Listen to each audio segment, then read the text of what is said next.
Hi, it's John from North Star Nursery, Garden and Home, your coastal gardener.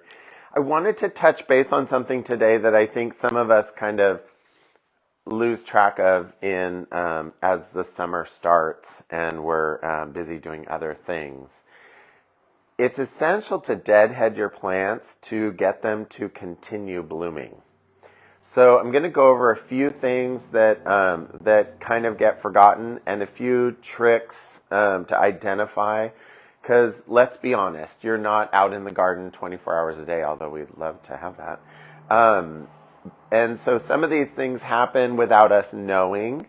And so we want to be able to read the signs clearly of a flower that is spent versus a flower that is coming on. So I wanted to start today with dahlias. Dahlias in general, especially these dark-leafed ones, this is part of the Mystic series. This one I think is called Mystic Enchantment. It's Mystic Illusion. It's a yellow flowering variety. What you want to look for, and this is a perfect example, this is a spent flower, okay?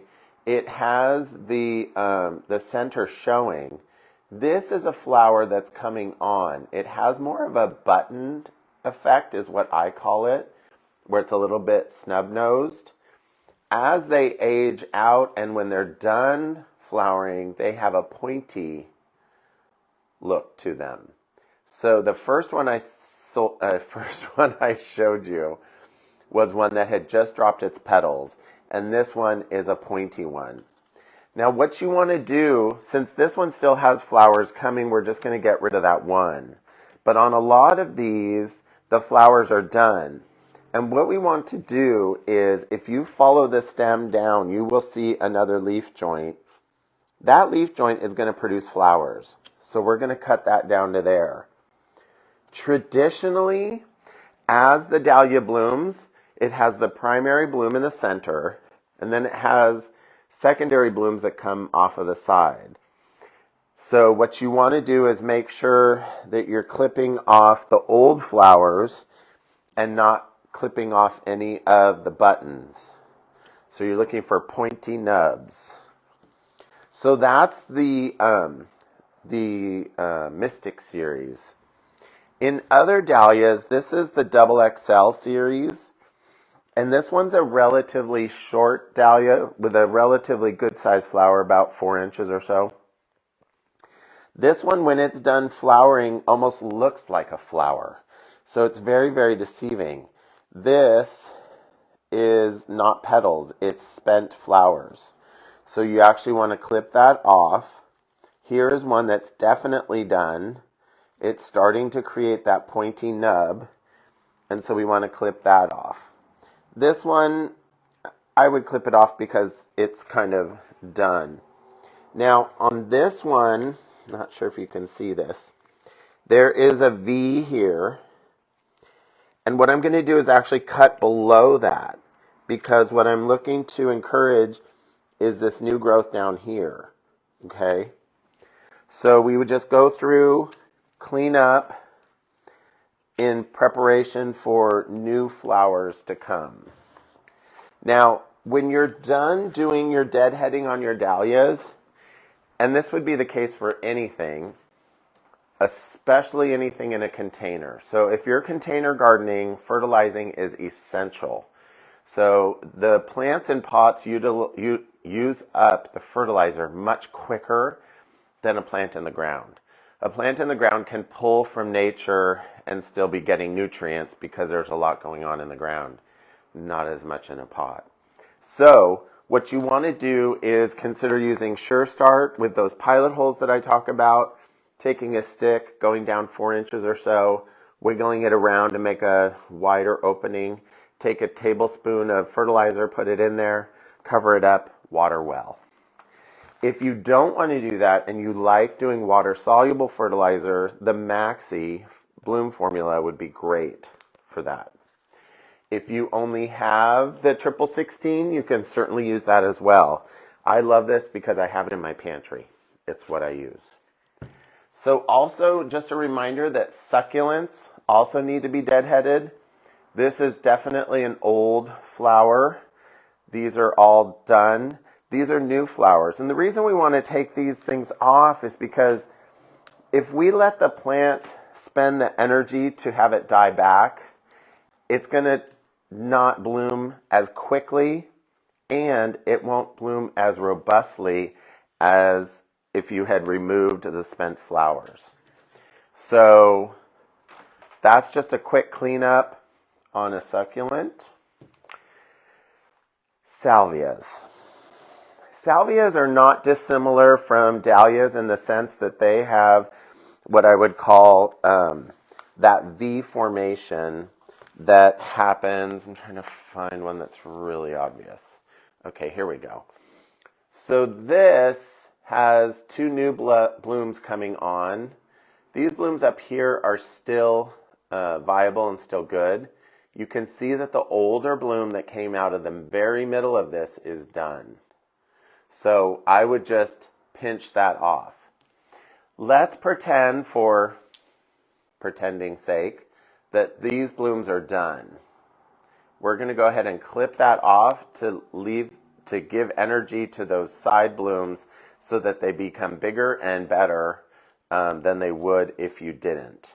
And of course, now is a good time to go ahead and clean up any ugly leaves. But this guy, I'm just going to kind of go through and clip out all of those center flower spikes. Honestly, this whole plant is going to get cut back hard and shifted into a 1 gallon because I don't like the growth habit, and I think it'll be prettier if we cut it back hard and fertilize it. So if you have a younger plant and it's kind of doing this, kind of looking gangly, and they sometimes do that when they're young, you can go ahead and take it back.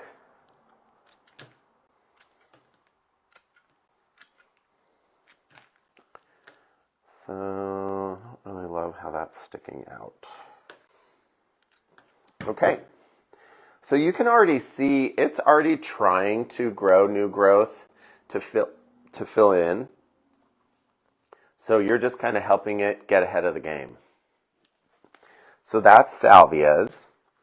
Buddleia, especially a lot of the new buddleias will rebloom if you take off the old flowers. This is a variety called Little Rockstar Pink, and it's supposed to be a short variety. I think it's supposed to top out. I think this is suspicious. It says 12 inches. We all know on the coast that things grow more size-wise than they do elsewhere. So I would say probably 2 feet just to be safe. But these spent flowers need to be taken off so that we can make room for new ones coming on. And the new ones coming on are all along the stem. So they're just little buds waiting to emerge and do their thing. These guys in the center are a little old too, so we'll go ahead and clean those off. Sometimes for me, it's better just to remove everything, that even some of the ones that are just emerging, if it's just this one little lonely blossom. This way the plant can focus on regenerating and giving you more blooms for the season ahead. Alstroemerias. Now, I've talked about Alstroemerias. I did a video at my house on Alstroemerias that I have in my galvanized bed. This guy is about a week or so away from needing to be, well, clear cut or clear pulled, so that we can get ready for the season ahead. All of these are spent flowers. We have one stem that is not spent. So what we're going to do is we pull directly out. What you're looking for when you pull out is that white stem. The beauty of Alstroemeria is that if you pull out when you go to harvest or when you're going to clean up and you remove that white stem, that means that it doesn't have to die back to the tuber. If you were to cut it, like let's say this is still in the ground and it was down below here, if you cut it off, this all has to die back before the new flower can emerge. If you pull it, that new flower or new leaf set is going to emerge much faster. So what I do is I go through, and anything that I think I can use for cut flowers, I take in the house. And anything that's just looking ugly can go bye-bye. So this really makes a big difference, I think, in bloom production and consistency of bloom. Some people have a hard time doing this even when it's new growth, and we are literally going to pull all of the new growth. Sometimes the newer ones are harder to pull. Got it. You just have to make sure you're pulling up, straight up. That broke off. So now we have an empty pot. We want to remove all the spent flowers, any of the new growth that's just emerging. And then what I would do at this point, somebody cut them off and they didn't pull them. I'll have to punish my staff. So now we have an empty pot, which is perfect. What I would do with this then is, in this pot, I would probably take about 1/4 cup of Sure Start, sprinkle it around the top, scratch it in a little bit, water it in, and stand back.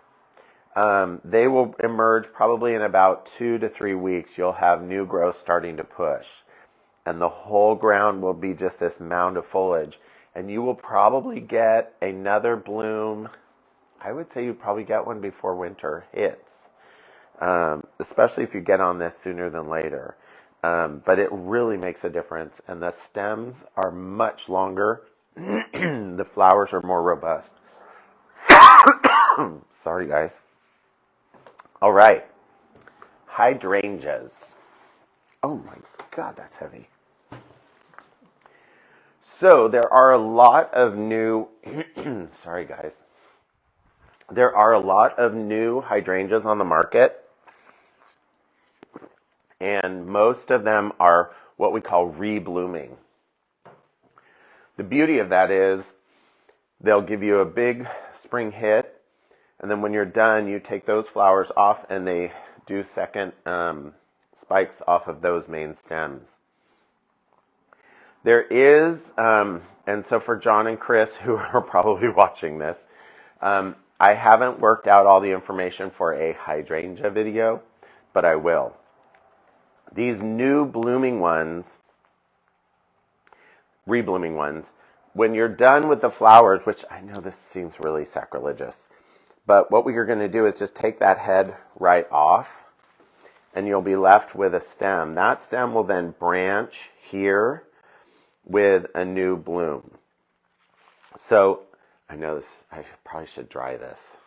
They're very beautiful when they're dried.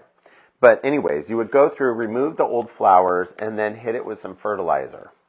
These are acid loving, so you would use Maxi Acid.